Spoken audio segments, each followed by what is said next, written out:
আজকে চলে আসলাম লিচু নিয়ে একটা নতুন ব্লগ নিয়ে। তো আসসালামু আলাইকুম এভরিওয়ান।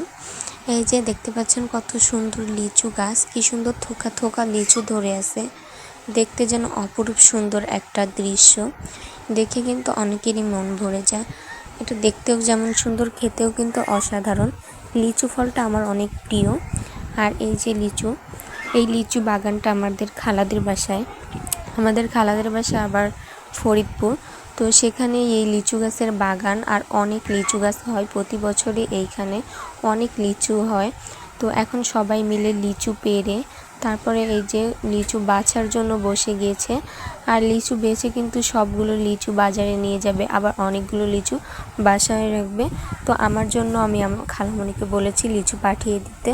তো এই যে কি সুন্দর লিচু দেখতেছেন, লিচুগুলো ভালো লাগলে কিন্তু অবশ্যই মাশাআল্লাহ বলে যাবেন। কত সুন্দর লিচু, দেখলে মনে হচ্ছে মধু মধু, লিচু তো না যেন মধু। এত সুন্দর লিচু, মাশাআল্লাহ। সবাই দোয়া করবেন এমন লিচু যেন প্রতি বছরই আমাদের খালামণিদের বাসায় হয়, আর আমরা খেতে পারি, আর মানুষজনদেরও দিতে পারি। তো মাশাআল্লাহ লিচুগুলো দেখতেও যেমন সুন্দর, খেতেও কিন্তু অনেক সুন্দর। তো সবাই দোয়া করবেন যেন প্রতি বছরই এমন লিচু হয়। তো এই যে লিচুগুলো সবাই মিলে এখানে বসে বসে বেছে নিচ্ছে সুন্দর করে। আর গ্রামের একটা জিনিসের কিন্তু স্বাদটাই আলাদা, মানে গ্রামের লিচু না শুধু, গ্রামে সব ধরনের ফসলই হয়, শাকসবজি থেকে শুরু করে।